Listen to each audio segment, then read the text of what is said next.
Sam O'Reilly with a Fight Talk podcast in association with Round 8, joined by Kevin and Craig. We're going to just start by touching on the situation, because obviously it's a bit of an elephant in the room. Craig, sum it up for us really quick. The elephant in the room is this. Mr. Assi Valley was not happy with a piece that we put on the website, which detailed a couple of different things that we have had sent to us from reliable sources. People online are not happy with the word sources. I think they've heard the word sources about 10 times. But listen, the only thing I would say is, because we use the word sources, do not think we are fucking stupid. Don't think we're going to put out a massive article with massive claims without actual people telling us stuff. We're not idiots, man. Just because we're not dropping names and quotes right now, these sources shall be confirmed. That's all I'm going to say. Big up Assi Valley. Hopefully you can join us in the podcast one day. Yeah, that's it. I'm good. Hashtag sources. That's it. Hashtag sources. Yeah, listen, it's with the solicitors. We've given them they asked for a bit of time to respond to the allegations and stuff, so we've given it to them. So, you know, it's all above board now. It's all being dealt with. Adam obviously wrote the article and has put his neck out, so he's dealing with their solicitors and stuff, and whatever comes of it, comes of it. It is what it is. Yup. How are you, Kev? Yeah, I'm really good, mate. Really good. What about you?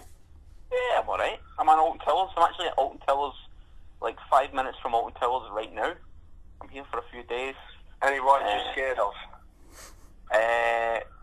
I'm not scared of the rides. I'm scared of the incompetence of the staff, in case they fucking kill me. Listen, you don't want a lawsuit against Alton Towers now. Be careful. Fucking hell. It's been a busy weekend. Exactly.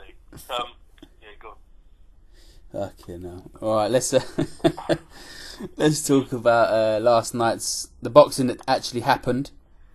Mikey Garcia, Adrian Broner was the main event. We may as well start there. It was the fight. It's got, you know, a lot of people in boxing were looking forward to this fight. I've been a Mikey Garcia fan for a fair amount of time, and if I'm being honest, it went how I thought the fight was going to go. I called it in the group chat, Craig, didn't I? That I thought Mikey would win by boxing. I thought he would box him, work rate. I think he's better, and I think it showed. I know he was going up a weight he'd never fought at before, but I just think he's levels above Broner. Maybe not levels above Broner, because Broner is a talented fucker, but Broner don't give a shit, man. He seems to have no... he looked in good shape last night compared to the last couple of fights, but he just turns up when he wants, doesn't he? And he don't really give a shit. All the talent in the world, never really 1,000,000% dedicated to boxing. And I think Mikey Garcia is. And I think, you know, these small elements played a big... You know, they showed... It just showed. I think Mikey wanted it more than him, and on the night was better than him. Can you change your tune?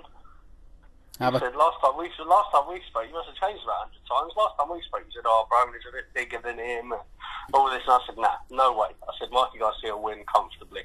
There'll be no problem with that. Yeah, well, when I try and look at a fight, I try and look at... Obviously, when I have an affiliation with one fighter, like I do with Mikey, spoken to him a few times, and I'm a big fan, so I try to be realistic on, you know, how he can lose the fight. Broner was bigger. Mikey had never fought at that weight. Broner had never lost. I think it was at 140 or below. Yeah. And when he turns up... He's just a class act, though, isn't he? He's just a class act, Mikey Garcia. He is. You know, he's a great boxer. His punch variation is amazing. His timing is phenomenal. It's very difficult to beat someone like that. It really is. And Broner, as you say, he is an amazing... you know, we talk about potential all the time, but potentially he's fantastic. He's just a lazy git, isn't he?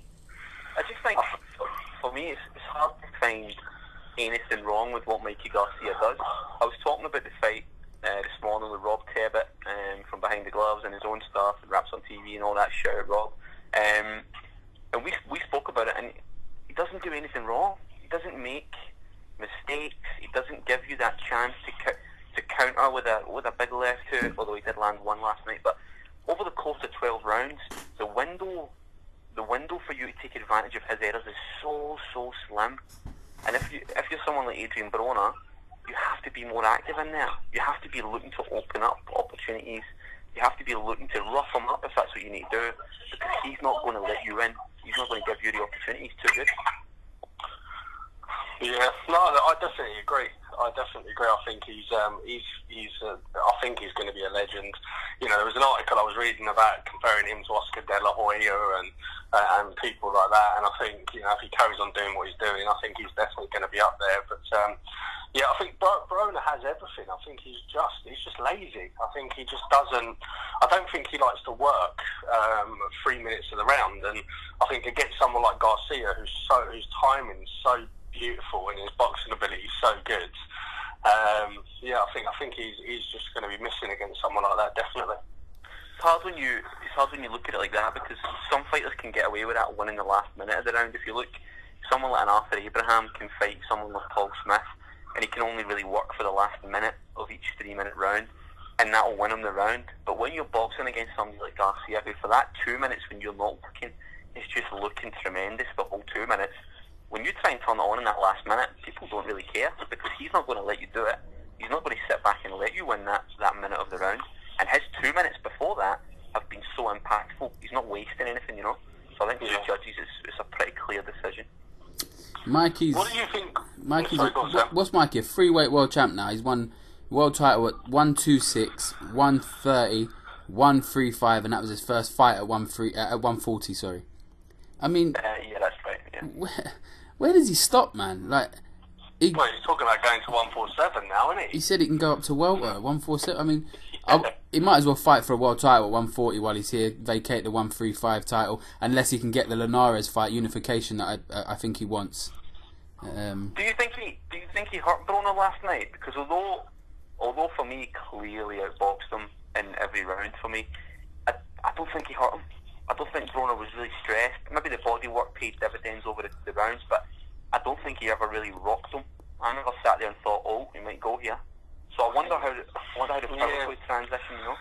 I think with Broner, he's always shaking his head, isn't he? And I think that's a sign when you're hurt, or I don't know if it's just his arrogance, but I don't know. I thought he was hurt a few times. I thought it was a couple of body shots that he sort of took a step back with. Nothing really to the head. But I think there's a few body shots that he sort of took a big breath and then sort of shook his head as if you haven't hurt me. But I thought his power was good. You know, Broner's not the kind of guy that goes down, though, is he? You know, I think he's been down a couple of times, but you know, in the amount of fights he's had, he's not really, he's not soft, is he? Or he doesn't give up. That's for sure. So I think it's difficult. You know, first fight. You know, let's give it to Mikey Garcia. You know, his first fight was against Adrian Broner at that weight. That's some balls, isn't it? You know, and I think an outstanding performance all round, definitely. What did you think of the judges? I thought 116, 112 too close for me. Yeah, absolutely too close. I thought 17-11, maybe 18-10 or 18-11 I could have made a case for as well. I thought it was a lot clearer than 4 rounds. Yeah. Yeah, I had it 8 and 10. Yeah. So, yeah. Definitely. That's how I had it. If you're Mikey Garcia now, I mean, it's difficult to say what do you do next, because this fight kind of came out of nowhere. When I spoke to him after the Zlati Cannon, destruction when he won the title at 135, he was quite adamant he wanted to fight either Terry Flanagan or Linares for a unification bout. And for whatever reason, it didn't happen. Promotionally, he's now free.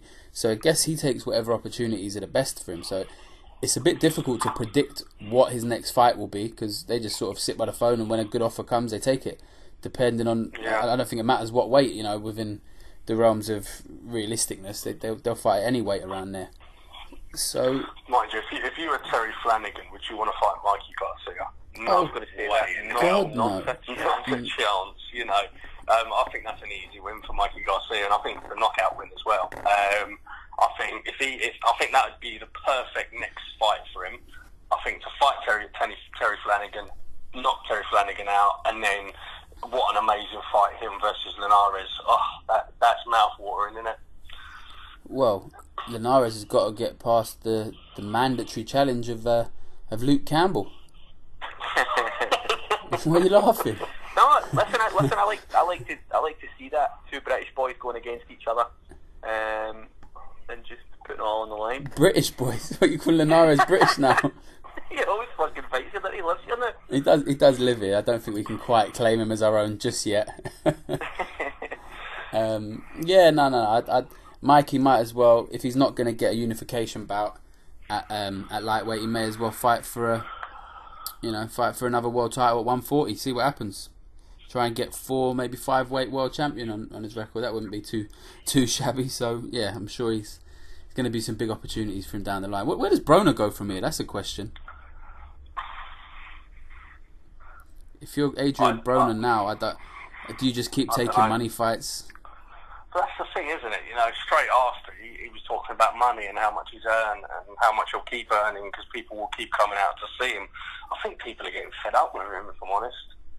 I really do. I think people are getting fed up with his bullshit, basically. You know, I'm fed up with him. I really am, and I've probably watched his last 10, 15 fights, and he just seemed to have got to a level, and as soon as he's come up against, you know, fighters on his level, I don't think he is as motivated or as good as them, and he's been left wanting a few times, definitely. I think the biggest thing for me is Broner. Broner's the kind of guy who might lose 2 or 3 tough fights, or he might get beaten off some top names, but then he's that kind of guy where he might just, every 2 or 3 fights, he might just pull out a great performance and just keep you interested, just keep you on the hook a little bit. So, you know, he was outclassed last night, he was beaten by Maidana, beaten by Sean Porter, and then he'll just pull a couple of little wins out the bag, and then you go, oh shit, maybe he's still got it, maybe he's on the comeback again, maybe he's changed his ways, maybe he's been more serious, and then he might lose another one. And then the same pattern might follow, because he's only 28, right? Yeah, 28, yeah. So he's got time in the bank to try and come back and re-establish himself. But like we've all touched on, it really just depends on how much he wants to do that. Yeah, time will tell. I mean, I know he balloons up a bit as well between fights, doesn't he? That's what I was just about to say. It doesn't help him keep going up and down in weight all the time, does it?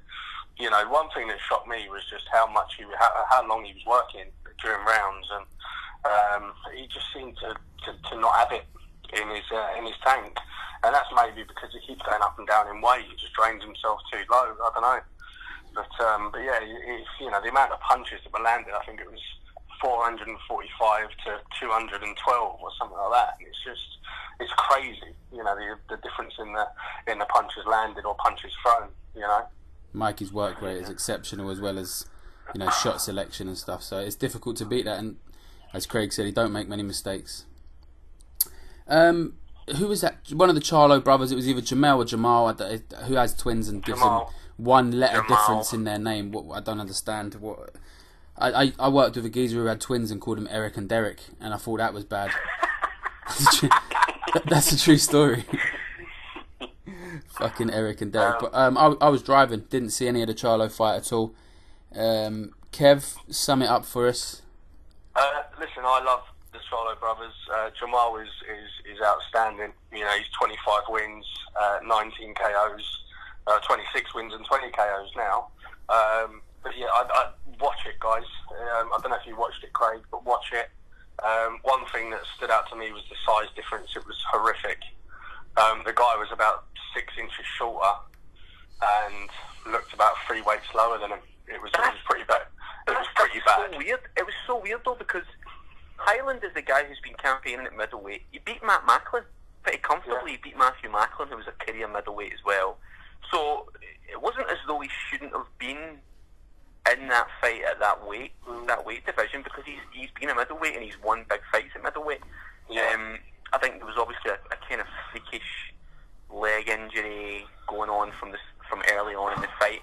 I caught the last couple of rounds, and Charlo was literally just cruising. He was just doing whatever he wanted, to be fair. And then the finish was weird. Like, he caught him with a really clean shot, and then the guy looked like he was on a fucking trampoline or something. He kind of like bounced backwards and fell over, stood up and rolled all over the place, and it was just unusual, man. It was a really weird fight, and even the atmosphere in the stadium or the arena, whatever you want to call it, the atmosphere was weird as well. Like, it was there was no real atmosphere there. People were just like, "Fuck, get this fight out of the way, man. This is weird." And they weren't really showing it much love on the TV. It was a strange one to watch, to be fair. every time Jamal hit him, though, he was, falling all over the shop. And I know he did hurt his leg, but he just seemed to not be able to cope with his power. Nowhere near it. But yeah, it was a good fight for Jamal, definitely. Obviously, I haven't seen it, but it brings back memories of David Hay hurting his leg. So I wish the best to Highland, because legends go through this stuff, and I hope he can bounce back. I hope he can bounce back, because he can bounce all over the fucking ring. I need to watch it. I've got it recorded. I need to watch it, man. It was weird. It was weird. I did watch Washington Miller, and I think Washington has the worst jab of a heavyweight I've ever seen. He just sort of, I mean, the term pouring a jab out is used a lot, but it was just doing nothing. I don't know what. No impact. It was dreadful. I've never seen a jab as bad as that. He's a weird one for me, Washington, because when you watch the Wilder fight, I watched the Wilder fight, in the first couple of rounds I was going, General Washington's alright. Yeah. He was stringing together a couple of nice combos. He's quite quick for a big geezer. He throws combinations quite fast. I seen him again last night, first round. I thought he won the first round against Miller. I thought he was too quick, too elusive. He was moving side to side. He kept Big Jarrell guessing. And then as the fight went on, it just seemed like the heart just got sucked out of him, man. I don't know, he was on the ropes, and he was still throwing shots, but there was nothing really behind him. He was eating shots, and he wasn't really responding, and I don't know, it kind of reminded me of, David Howe that fought David Allen? Yeah. Started kind of well, started throwing a couple of quick combinations, moving about, and then as soon as he got cracked, everything just started to fall apart, and it seemed the same with Gerald Washington last night. So I don't know, who am I, some fucking ginger Scottish guy to question a boxer's heart, but it seemed as though there was something that just got sucked out of him last night, and I don't know what it was, but it was strange to watch. I've watched him a few times now. I think he's a fantastic 3-round fighter. Yeah. I think that's it. He looks brilliant in the first 3 rounds. If he doesn't win in the first 3 rounds, I think he's knackered. He's finished. I don't know. He just seems to just fall apart after 3 rounds. He did against Wilder. He did again last night. But the first couple of rounds, I was thinking, yeah, he's in this. I've got a feeling he's going to win this. And then literally, gone. Literally within a second. So what are you saying? It's a weird one. If they bring back Prize Fighter, he'll be champion? No, because he can't punch for shit. So, Prize Fighter, you've got to knock people out, haven't you? He's got really good combos. He's got quick feet for a heavyweight. He gets in and out, and but yeah, it just seems to do it for like 6 to 9 minutes, and then that's it. He's finished. He's ready to throw the towel. I don't know. It's a weird one. It really is. It reminds me a bit of a Malik Scott. Yeah. He's okay for the first couple of rounds. Looks actually really good, but then just falls away. Probably got the same trainer. The thing you have when you're fighting a guy like Jarrell Miller, who's 298 pounds, which is mental, is you have to be able to hurt him. If you can't hurt him, he's going to he's going to walk you down all night, and he's not going to give a fuck. So last night Washington was hitting him clean. He was hitting him clean quite a lot, and Miller just didn't care. He just kept walking straight through him, putting him on the ropes, and then doing his work on the ropes. The uppercut was seeping through every time. He was hitting that, hammering that body with some nice right hooks to the body. And if you can't push someone back, like, I get physical strength and ringmanship are two different things, and sometimes they don't go hand in hand. But sometimes strength is worth more than ringmanship, because if you can't hurt somebody like Miller and he outweighs you by 30 kilos or 20 kilos or whatever it was, you need to be able to do something there, because if you can't and he puts you on the ropes, technique and quick hands sometimes don't really mean that much, and that was what I seen last night. Greg, what do you think of Jarrell Miller though? Because for me, he looks like Dillian White. Do you know what I was thinking? He's like a cross between Dillian White and Derek Chisora, isn't he? Yep, big time. He's just, I don't know how far that will get him. He's got that. Derek Chisora was up there. Everyone thought, yeah, he's going to do something, and obviously tailed off a little bit. And Dillian White's obviously right in the mix of it all. But that's a great fight for me. Miller and White. Two guys just coming forward. It's going to be another banger, isn't it? I think Miller's too big, man. Miller's too big for Dillian White. I don't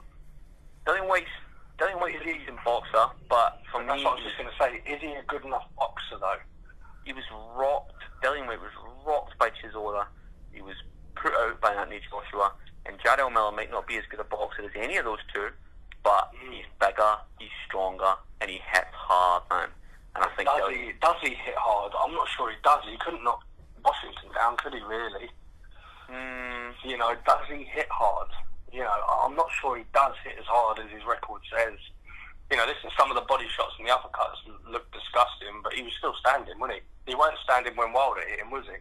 True. You know, that's my view on it. Is he as big a puncher, and as much as he's a massive geezer, but if someone's actually sitting there throwing big punches back at him, can he keep going?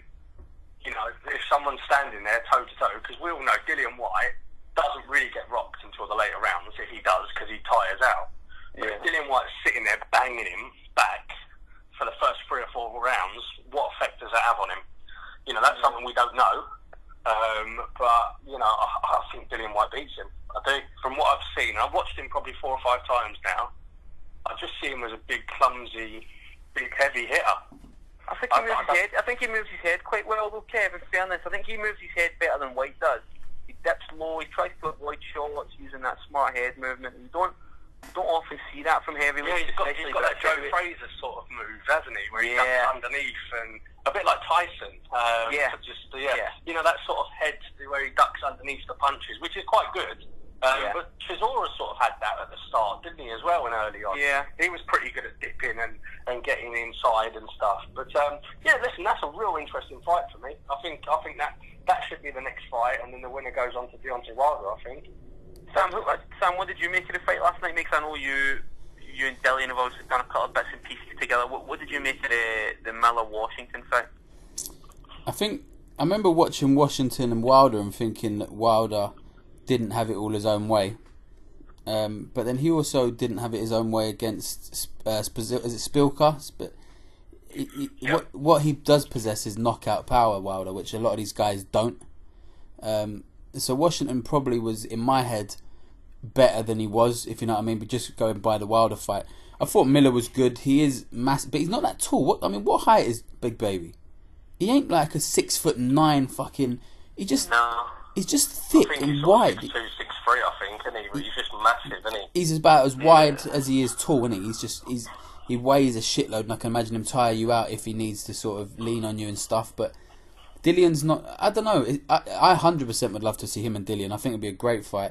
I know Dillian's got his eyes set on world level, and in the governing body's eyes, would Big Baby be a final eliminator against Dillian White? That's what he'd have to ask himself if the fight would be worth it.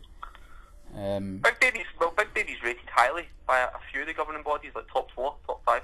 Is he? Yeah. I think now he's beat Washington, though, he should be right up there, shouldn't he? You know, Washington just fought Wilder, so if you work it off of them sort of figures, you know, he's got to be there or thereabouts, and probably one more fight away. And is Dillian ranked high enough for him to have that impact, though? That's the problem, isn't it? Don't forget, he only fought Washington because Povetkin tested positive again. Remember? Yeah. So it wasn't because Washington was highly rated. I think Washington was rated like 14 or 13 or something like that. And that was a late replacement on about 3 weeks' notice. Yeah, that's true actually. Yeah, it's a good fight. Wilder and Miller maybe having, you know, he's looking for a fight, and I don't know who he's going to fight on August the 19th in Nebraska. Mate, he needs a half decent name on his record to justify getting a world title fight, and that's the truth. What is Eddie Hearn doing, man? What is he doing about? Because that fight is like 2 weeks away or something, right? 3 weeks to yesterday, yeah. He's got one of his biggest heavyweight prospects making his American debut, and the only opponent you've really name dropped is a guy who might literally get his eyeballs punched out. Michael Grant should never have been allowed to fight Dillian White. What's Eddie Hearn doing? It seems to be as though he just covers himself in AJ posters for a couple of days and then reappears. I don't know what he's doing with some of these fighters, like Katie Taylor last night. That's a backward step last night. She's fighting some woman who's 4-8, but the last one she beat was 5-0. Like I don't really understand what's going on. Yeah. I mean, Eddie would have to answer it. What he'd probably say is they've looked at opponents and they don't want it. That would be his go-to. Oh, we've offered this and they don't want it. But no, I even seen Dillian even came out on Twitter and was like, Eddie, get me a fight. Sort me a fight out. Yeah. Yeah. Dillian's a pain in his ass. The amount of times you see Eddie Hearn go live on Instagram and within a minute Dillian White pops up with a message, oi, I've texted you, oi, I've emailed you, oi, get back to me. But what does that tell you though? That's good, I like that. Yeah, that just shows that he's one hungry mother, innit? But I just don't know where he is with Eddie Hearn. You know, it seems like he's stalling him to push on other fighters. Do you know what? I have a theory. It's not even a theory, it's probably a fact. And everyone probably knows it. I'm just going to say it out loud. Is this from one of your sources? No, it doesn't mean they don't exist. No, what I was going to say is, now you look at the way that, we've touched on it before, all the new broadcasters making an impact in boxing, ITV, BT Sport, Channel 5, blah, blah, blah. So, Eddie Hearn is having to build mega fights within his own stable. Which, Katie Taylor, the only reason he signed Natasha Jonas is because he wants that fight. He's got Lawrence Okoli and Isaac Chamberlain, and it's crazy because what he wants to do is have Isaac Chamberlain and Lawrence Okoli keep plodding on, getting their records built so he can put them in against each other. And Dillian White's situation feels the same, and he wants him against AJ. I mean, if he wins a world title off Wilder, the easiest route, it has to be Wilder, I guess, because Joseph Parker's not going to go and fight Dillian White now, I don't think. I don't know, who knows what happens with Parker, but it just feels to me that Eddie Hearn is having to try and look to his own stable to get big fights. Dillian, Joshua, Okoli, Chamberlain, Jonas, Taylor, they've all got to be made, because where's he going to get his mega fights? His stable isn't as... There's no stars anymore. Who's his stars in that stable? I look at the Parker Fury fight, and I think, Parker's going to come over, he's going to earn more money than he's ever earned. And I think he's going to get the taste for that and want another one over it. I really do, and I think Dillian White's the only option, really, isn't it? David Hay? Come on, mate. Come on, let's get serious. I'll tell you... I thought this was a serious podcast for a minute there. You've been grossly misinformed. I'm telling you right now, man, Bellew Parker is not a done deal, man. Like, that's not an easy win for Parker. If that happens, yeah, if Bellew gets Parker, where does that leave Dillian? Seriously, because if I was Dillian White, I'd be fuming. I would be absolutely spitting feathers if Bellew got a world title shot before me. So why? But look at who's Dillian beat. He contentiously beat Derek Chisora, which I don't actually think he won. Who else he beat? He ain't fought this year, is he? No, he's not fought. So who's he beat and what's he done? Listen, I know David Hay was injured, and I don't want to get Sam wound up. But that's what I mean, But you're saying that. But Bellew had one fight at heavyweight against a one-legged man. Yeah, listen, he fought David Hay, and if we look at the records and we look back in 10 years' time, it will always read that he beat David Hay, regardless of an injury. Yeah, it does. Right? So what you have to look at is Hay was ranked very highly by a couple of organisations, and Bellew knocked him out. He knocked out a one-legged man. I don't want people freaking out thinking that I'm pretending it was a fair fight or it was a fair result or whatever. But no, I get your point. I do get your point. So he could then jump into wherever David Hay was, and Dillian White hasn't done anything for me to jump into those positions.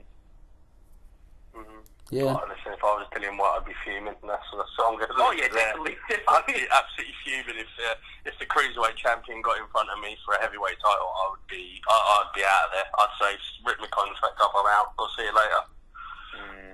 I'm going over to BT Sport. Yeah. BT Sport on Channel 5. Well, definitely, I'd be out of there. Well, BT Sport would get him a Southern Area title fight. He'd get my WBO fight as well. WBO international title fight. He'd definitely get one of those. Maybe a diamond. Diamond, WBC diamond. Oh, mate, I always thought WBO stood for World Boxing Organisation, but it's actually Warren Boxing Organisation. It is. Interesting, It is. Yeah, I didn't know that until very recently. But Yeah, no, it's a weird one. Dillian hopefully gets a. You want him to get a half decent test, but time's running out for that to be a realistic outcome. It's just going to be someone that can turn up with a pair of gloves, I think, because it's not going to happen, is it? He's going to have to probably build him a big fight, maybe like we said, maybe a final eliminator around, I don't know, October, November time, looking for a world title fight in February, March, maybe. Yeah. Listen, gents, I'm having a glorious time talking to you. It's been emotional. I think I've just looked out the window here and I think there's a team of lawyers that have just turned up. So I'm probably going to have to shoot off, but I'll leave you to it. For anybody listening, you're in the capable hands of two English people now, so you do not have to have any subtitles on. I'll catch up with you guys later. I'll see you in court. See you in court. See you later. See you later. Thank fuck he's gone. Can't stand that geezer. Let's talk about Carl Frampton and the Cyclone Promotions Belfast card that was due to happen on Saturday night as well. It's got to be one of the most bizarre cancellations of a card that I think I've ever seen. Obviously, is it Jonas Gutierrez? Or did he play for Newcastle? Didn't he play for Newcastle? No, he played for, Gutierrez. It was Gutierrez. So he retired from football and started boxing? Fucking hell. Gutierrez, obviously, he done the weigh-in. He made weight. Carl Frampton missed weight by a pound. He then went for a shower and slipped, put a massive gash in his fucking chin, massive cut on his nose, and his teeth fucking all over the shop. Lost a few teeth, didn't he, as well? Mate, all over the shop. Mate, I don't know how one fall you can cut your nose, your chin, and your teeth get completely fucked up. Where did he fall? In the shower. Yeah, but where was it? His hotel? Or was it at the arena, or what? I don't know. I don't know. Well, I'm just going to offer him no sell, no fee if he wants it. You know? You're getting all the facts, yeah? Yeah. Have you been injured in a workplace accident that wasn't your fault? Exactly. Yeah. Well, it's cost him a few quid, isn't it? Jesus. But yeah, no. Listen, I quite like the Channel 5 shows. I'm not going to, I quite like them. I do. I do. I don't. I don't know what it is. I prefer them to BT Sport and Box Nation. I quite like them. I want more of them, if I'm honest. But I don't think he's got that many fighters, has he? That's the problem. No, but, they don't. I do really enjoy them. I had it on record. I was ready. I was watching it and recording it. So, and then just gutted. I woke up Saturday morning, I think it was, and got it on there on the Sky Sports. It was postponed, and I was like, no way. I was absolutely gutted. I'd been currying. I was ready to rock and roll. But yeah, no, I was gutted. Obviously, I'm a big Carl Frampton fan, so gutted for him as well. He's had a bit of a bad luck, hasn't he? So imagine the people that travel to Belfast. I was saying that to my missus, because he's got quite a few fans over here as well. Yeah, I think he's a good. He seems a good bloke, so he has a good following. He speaks to people on social media and stuff. He seems to always have time for his fans and that. So it's a. Mind you, Belfast ain't the worst place to go for a piss up, is it? So I've never been Northern Ireland, It's not a bad place, so you'd have fun out there anyway. Have you ever heard of a stranger cancellation of the card? And do you know what? No. You've got to be honest though. Like we said, I quite like Cyclone shows. They've got Josh Taylor. They've got some Chantel Cameron. I think is a fantastic fighter. I was looking forward to seeing her fight, but they're not deep enough for. It's a shame. One fight being cancelled and the whole show can't go ahead. It's crazy. It's crazy. That's my fault. I know it's the main event and stuff, but I just feel sorry for all the other boxers on the show. That have trained hard, that have obviously spent a lot of money getting to that part to get paid, and then it being cancelled. It's a gutter, isn't it? Imagine the money Cyclone have lost now, right? Let's take out the promotion they've done for it, the hiring of the venue. All right, they've postponed and not cancelled, but I'm sure there'll still be some sort of fee for cancelling at a day's notice an arena show. 100%. You've got all the fighters that will need to be paid. That their travel, all that stuff, that their expenses for getting there. Mate, they've lost a lot of money, and they're not a massive outfit, so this is going to hurt them. Yeah. You just couple hope more of these and they'll be finished, wouldn't they? Yeah. You know what I mean? If it happens, you know what I mean? It's that sort of tight, isn't it? So, But yeah, no, I feel gutted for everyone involved, really, myself included. I was well looking forward to watching it. Yeah, it's a shame, but Frampton obviously missed weight. He missed weight by a pound. If he's struggling to make weight at feather, you know, he was a career super bantam. Is there a case? Weird, isn't it? Yeah, I find it strange. I don't recall him ever missing weight at super bantam. No, he never did. He always looked very drained, though, didn't he? But So he went up a weight. I don't know. You know, he's gone up and then misses weight. But it was only a pound, though. Surely he could have lost it if he really wanted to. That's another thing I'm not sure about. So it's a weird one, definitely. Who knows? I mean, the story of it's hard to say. I don't believe. I can't say I don't believe he slipped in the shower, but it just looked so weird. I've never heard someone have 3 different injuries from one slip. You know, one fall. Your nose, your chin. Try and hit your fucking nose and chin at the same time. You can't do it. I reckon he got jumped.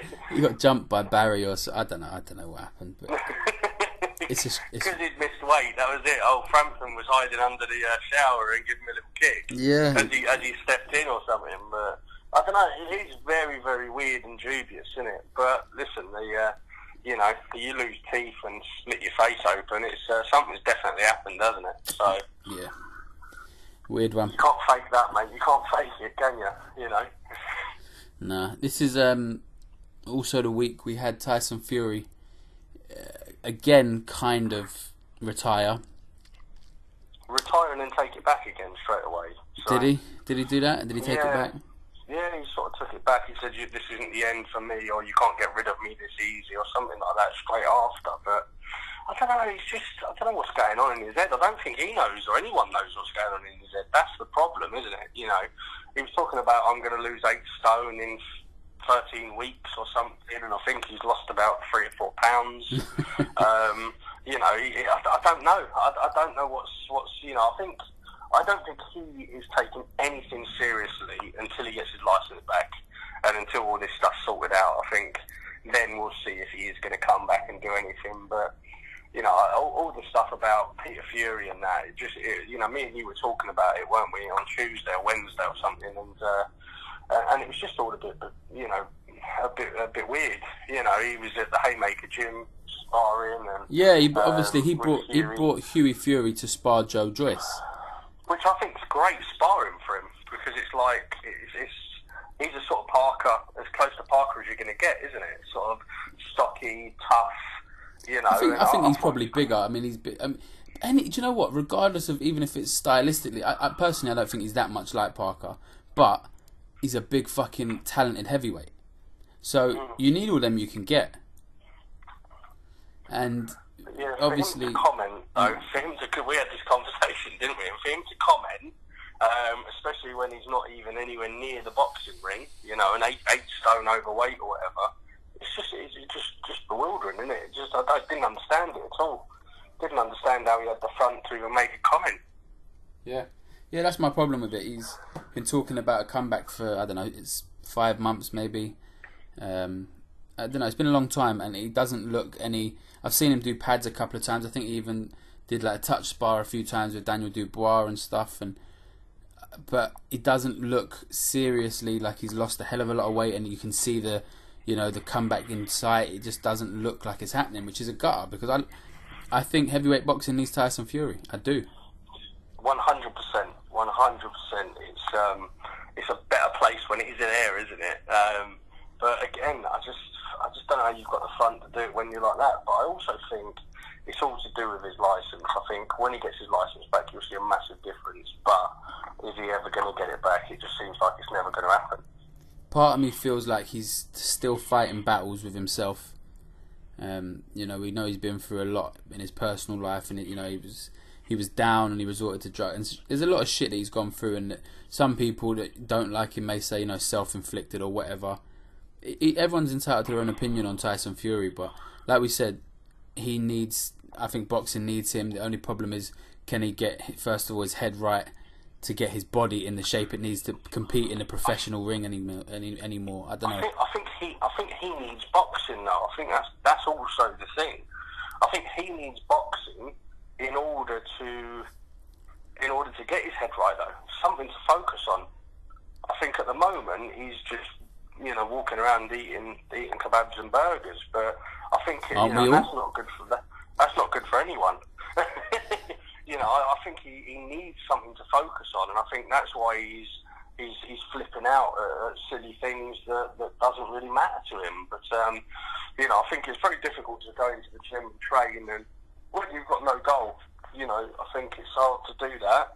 And I think if he had that goal, like he had his licence back and he wanted to fight in January, let's say, then he's got 4 or 5 months to really go at it and do it. But I think he was seriously doing it because he thought he'd get it back. And then when it got postponed and pushed back, I just think he went, I've had enough. I can't keep doing this and not knowing when I'm actually going to fight. So I think it's a bit of both, definitely. Yeah, it's a shame. It's a shame, but he's been through some shit. Hopefully he can get his nut right and get back in there. What is he, 28 now? 29 maybe? He's still young. That's what I mean. He's still a pup, isn't it, when it comes to boxing? He's this is now the next 2 to 3 years is where he should be priming it and being amazing and winning titles and everything else and earning loads of money. This is the time, isn't it? And I just don't want it to pass him through something that might not even be illegal or whatever. So we just want to get it out of the way and get him moving on. So yeah. One thing I didn't actually mention to you we were going to talk about, because it's just come to me now while we're recording. The press conference in London this week, Frank Warren, first off he announced Daniel Dubois is fighting for the Southern Area title against AJ Carter. So do you know anything about AJ Carter as a boxing fan? Do you know anything about him at all? Yeah, I've seen his record when it was announced. I had a look. I think I've seen him once. I think he's Southern Area level for a reason. I don't think he's even that level. I think he's there or thereabouts. I think he's a bit, we'll see, won't we? We'll see how good he is.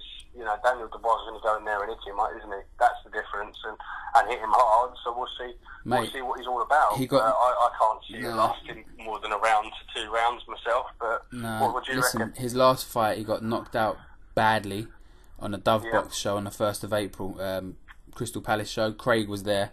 I was watching it as it goes, and Craig was. He's quite passionate about this fight being unsafe.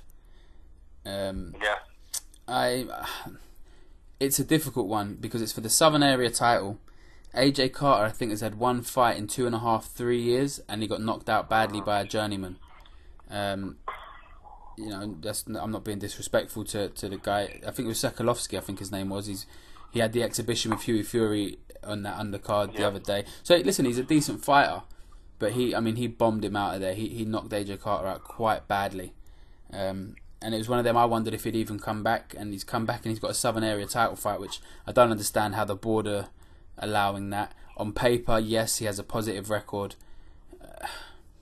I think they were talking about him fighting Gary Cornish and stuff, weren't they? And they didn't want to fight. Well, the Gary Cornish one's weird, because he was due to fight for the British against Sam Sexton.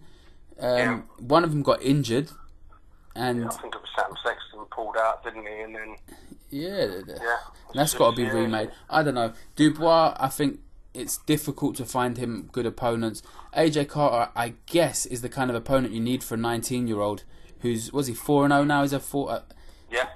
So on paper, it's good for his career. I don't think it's good for AJ Carter's career, is it? No, that's the bottom line. I think it's depending on. It's definitely a step up from his previous opponents, so that's a good thing for him. But he's going to bomb him out of there early, I would have thought. If he doesn't, I'll be shocked. Yeah, I'll be thinking, is he as good as we think he is? If he doesn't, I reckon it lasts 2 to 3 minutes. If he lasts the first round, I'll be surprised. I don't think he does. The Anthony Yarde was the other person in the press conference. Now, I was trying to think if I'd ever seen a press conference where they've announced who a fighter won't be fighting. That's essentially what they did with Anthony Yarde. They held a press conference to announce that Anthony Yarde will not be fighting Hosea Burton. There's a lot of I know you don't have Twitter and that. there's a lot of talk on that Yarde ducked Hosea Burton. He's been mandated to fight Hosea Burton. For anyone that doesn't know, he's been mandated to fight him for the final eliminator, basically for the winner of Frank Buglioni and Callum Johnson, who are fighting for the British title. So the winner would have fought the winner, basically. Now, Frank Warren's perspective on it was, we're rushing Anthony Yarde. We don't want to be fighting a guy that the champion just knocked out, which obviously Burton was finished by Buglioni last, I think, December, when he won the British title. Yeah. Again, that fight there, I had Burton winning the fight. Yeah, he was winning.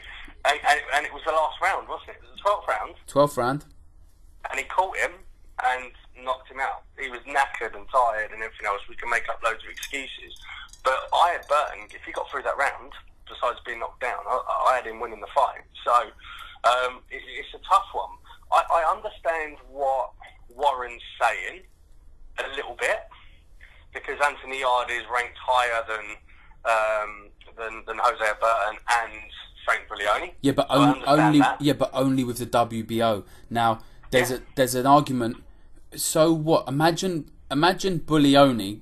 Bearing in mind, Buglioni would have to relinquish his British title to fight Anthony Yarde, because he has a mandatory fight against Callum Johnson he has to fulfill.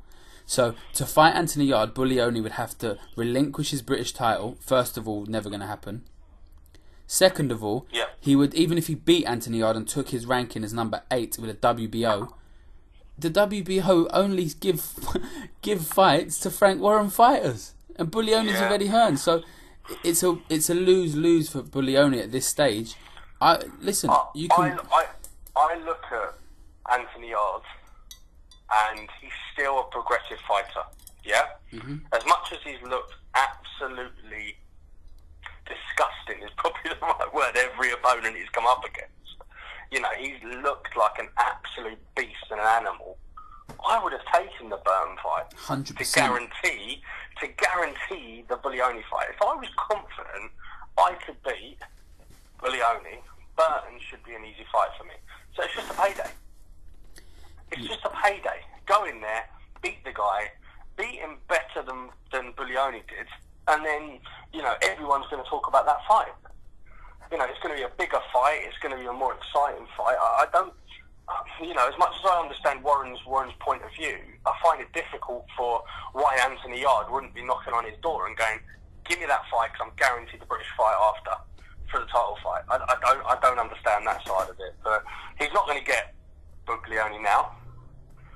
So why don't you just take the fight, even as a warm-up fight? I know that's quite harsh to say that because Burton's a good fighter. But yeah, if he believes in it that much, have it. If he believes he's going to beat this guy that easy, and there's fight him, beat him, guarantee your spot, and then have a big money fight with Buglioni.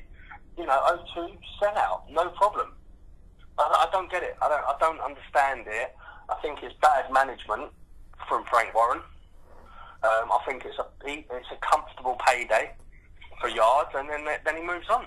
It's just normal, isn't it? What he said is that they're rushing Anthony Yarde through, and so okay, that's fine. The man's had 12 pro fights. I think the same amount of amateur fights. A Hosea Burton fight would be good for Anthony Yarde. Yeah, 100%. That's it'd be good for him. Fight, yes. Because Burton ain't going down in 30 seconds. Burton's going to be around for 5-6 rounds, if not 10, 12. Yeah? Yeah. So, so for me, it's a wicked learning fight. I think Burton, and you're going to think this is weird, I think Burton's a harder fight for Yarde than Buglioni. I do. Burton, I'm getting confused now with the B's. Burton is a better boxer than Buglioni. He proved that throughout the fight. He was winning going into the last round. Yeah, he was a better boxer, but Buglioni had the power. So, to finish him later on when he got tired. So I think Yarde is a hard, the Yarde Burton is a harder fight than Buglioni. I think he walks through Buglioni. Buglioni don't have a chin. No, I disagree. Doesn't have a chin. I disagree big time. He got hurt a lot, I don't and think he does. I think he gets hit a lot. That's kind of one of my big problems with Buglioni. He gets hit too much, but you don't see him hitting the deck a lot. He just gets hit a lot. I think he's a tough guy. I like mate, him. he's a tough guy. He's 100% a tough guy, but he's never fought somebody with Anthony Yarde's power. Yeah. Anthony Yarde, I think, destroys him early. I do. I think he beats him early. I think there's a couple of knockdowns. I think he beats him early. I think with Burton is a better boxer. He doesn't leave himself as open. I think it's harder for Yarde to get in there and do that. I just don't. I don't understand. Frank said, they're rushing him, yeah, and it would be maybe 9 months till he fought for the British. So what? So he fought in April. He fought in June, and he's going to fight in September. Sorry, July. So April, July, September. 3 fights in like 4 or 5 months. Yeah. So he could do with a 4 or 5 month break between each fight. If he's 2 fights away from winning the British title, that's all he is. At 12-0. As I say, if he was 22 fights, I can understand. There's no need for this massive rush. Them not wanting to take it. Yeah, I agree. It's like Frank Warren just wants to get as much money in as possible before he loses. Which is weird. It's weird because he could more than likely prove he's the best British light heavyweight within the space I think he's there or thereabouts now. Yeah, within the space of 9 months, he could have proved it and won the British. I also think he's very early in his boxing career. With the amateurs and he's very limited. He's had very limited fights. Someone like Burton would take him rounds, which he would need for Buglioni. Yeah. If it got that far. And I just think it's the perfect setup. If he beats Burton better than Buglioni beat him, it's a measuring stick. Then it's a measuring stick, but it also gets people talking. Look at Yarde. He knocked him out in 3. Frank Buglioni was behind on the cards, but knocked him out in the 12th. This is going to be epic. It sets it up to be a much bigger and better fight than them fighting now. Yeah. And that's what it comes down to, and that's surely what you want. Is he worrying, Frank, that if he did beat Burton, he couldn't get the purse money together? Is it something to do with that to win the purse bids, or because it's going to be a much bigger fight? I don't know. Does he want it earlier so the purse bids aren't as high? I don't know what it is, but it just doesn't make sense. It really doesn't. It doesn't make sense why he wouldn't want his fighter to have this fight before fighting for a British title after 12 fights. It's crazy. Yeah, I mean, the world champion at light heavyweight, basically Andre Ward, has them all. Yeah. So, what is the fucking rush? Where are you rushing to? So, with all due respect, Yarde is probably 5 years away from fighting Andre Ward. And Andre Ward will be done by then. Yeah. So, what is the rush to rush him to British level after his 12th fight? I don't understand it. Or not let him go British level, rather. He'll be there. He'll be there in his 14th. I don't understand. Yeah. Just take the fight, get the money, crack on, and then offer him as much as you want to get it. I don't know. It's a weird one. Very disappointing. And Frank, went on and appealed directly. Have you watched the IFL interview with Coogan? Yeah, he offered another 20 grand. I will give Buglioni. It's an amazing offer, and I'll put 20 grand. That's fine. You can offer him excellent money. You're offering him, say, I don't know. Let's say, for example, it's 150 grand, right? 200 grand maybe. You're telling him you're paying that to give up his British title to fight Anthony Yarde. I think it was only 100 grand, mate. I don't know what it was. I haven't heard that. I think it was 100 grand, and he offered him another 20 on top. But you can't expect the man to give up his British title to fight you when you don't. You'll be higher ranked. He's ranked by in the IBF about 12 or 13 as it is, Buglioni. I'll be honest with you. The way the light heavyweight division is, I'd rather have the British title than be ranked higher. Yeah. Because you get ranked higher, you got to fight Andre Ward. Yeah, but it's only ranked higher with the WBO. None of them are anywhere near that level. So I don't care about the rankings. I want the British title, and I want to fight for it 2 or 3 times and put it on mantelpiece. Because that's probably as far as I'm going. Maybe European or Commonwealth, but that's probably about as far as I'm going with Andre Ward sitting there at the helm, isn't it? Yeah, I don't personally believe for a minute Anthony Yarde is ducking anyone. I don't believe that for a second. I just think he's either ill-advised or 100%. Or if it is his decision, I think he's probably wrong. I don't see any problem with fighting with the British in 2 fights' time. As an excellent couple of learning fights for down the road. But time will tell whether it's the correct decision or not. Which opponent they get, because September the 16th ain't that far away to get a big name. I don't know. Jose Burton hasn't fought since he fought Buglioni, has he? No, that's I can't see any other fight that makes more sense than that. I can't see it. I don't understand why you just wouldn't take it. You'll get a decent pay as well from it. And the TV channels will want to show it. It'll be a good one. It's a good fight. But it's perfect for the next step in his career. I think it has to do with television. It has to be. He has to have Anthony Yarde on BT Sport. He has to, because he must do numbers, and they're obviously building their brand with BT. So there's a massive possibility Eddie Hearn would beat him to the purse bid, and it would be Burton versus Yarde on Sky. So does he want Anthony Yarde going and fighting on Sky when he's their hot commodity and he's the one bringing numbers in for their show? Because then that takes him out, because he would then fight Buglioni or Johnson, who are both Matchroom as well, I believe. I'm pretty sure Johnson's Matchroom. So that would be 6 to 9 months of Anthony Yarde fighting on Sky alone, not BT. They'd be off BT, so he'd be out there, and Sky might look at him and fancy a bit of Anthony Yarde, and they wouldn't have him for their own shows. It's got to be something like that. It's got to be. He's on the advertisement before the boxing shows, isn't he? Oh, Maxi Muscle, yeah. Yeah, so he's already there, isn't he? To be fair, but I reckon that's it. I think if Frank loses him to that, then what else has Frank got really besides a few newcomers? Do you know what I mean? And it's not that ain't gonna get the views that he wants, is it? So maybe you hit the nail on the head there. Yeah, good shout. Thanks. I come up with 1 or 2 once in a while. Yeah, decent. That's a good card, that 16th of September show. That is Billy Joe Saunders and Willie Monroe. That's a very good fight.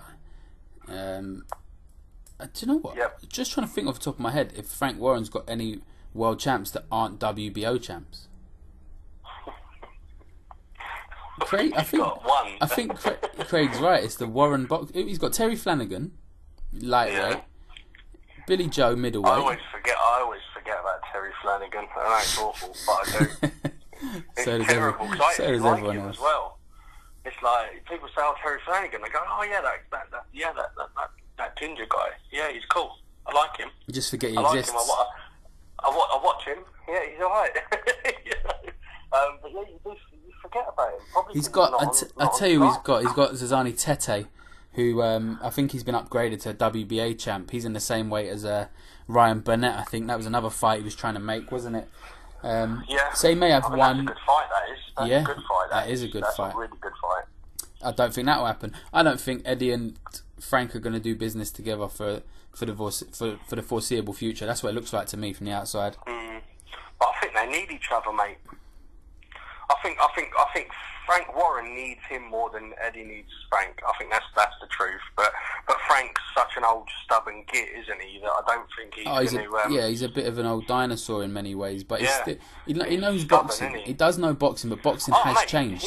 He for me is probably the best out there. But Eddie Hearn's just taken over, hasn't he, with his new generation style, hasn't he? On Twitter and so people know him more than Frank Warren. But I think people who watch boxing for years, like myself and you, I think we have a lot of respect for Frank Warren. Definitely, without a doubt. You can't not. You can't not. He's brilliant at what he does. I'm just not sure what he's got at the moment. I think he needs. And you saying that he needs to keep hold of these guys that he's got, it makes sense, because we don't want to lose any more, to the Sky and Eddie Hearn, definitely. If you look through the stables, I mean, you've got Anthony Yarde and Daniel Dubois are there, 2 massive standout prospects that could be global superstars. Possibility, listen, it's ridiculously early, especially for Dubois, but everything I hear about him is fucking amazing, and he's 19 and he's built like a brick shithouse. How good would a Warren versus Hearn show be, by the way? Can you imagine that? It would be good though, wouldn't it? You put your best against your best. You've got, Billy Joe, you've got.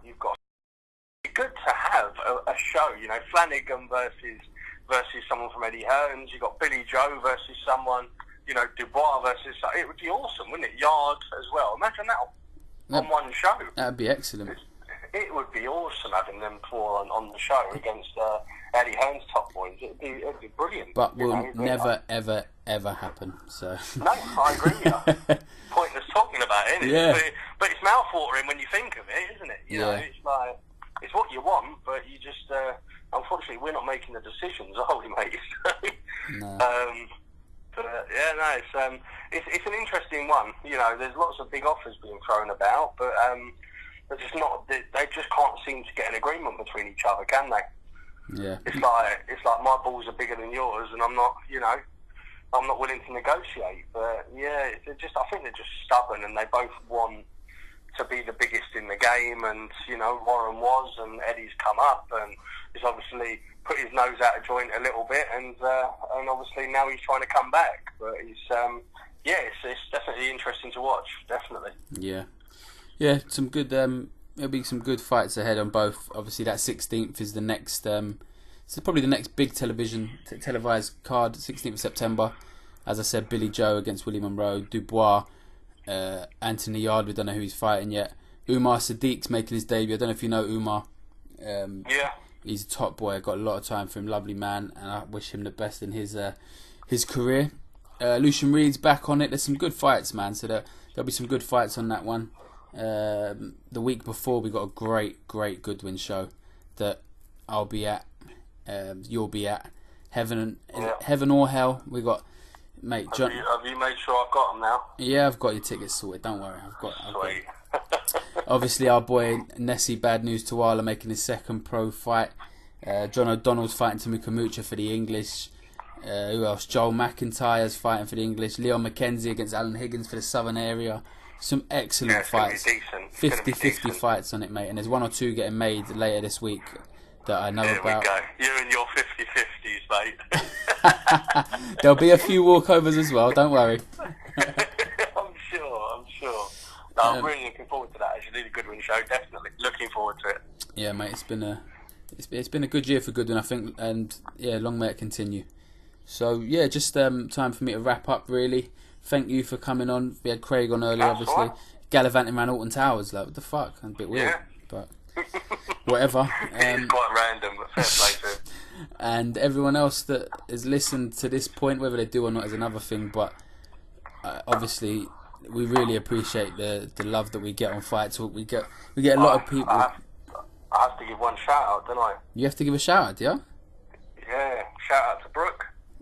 Oh yeah. I've got to, haven't I? MTK show. Got to. Yeah. Yeah, I've got to.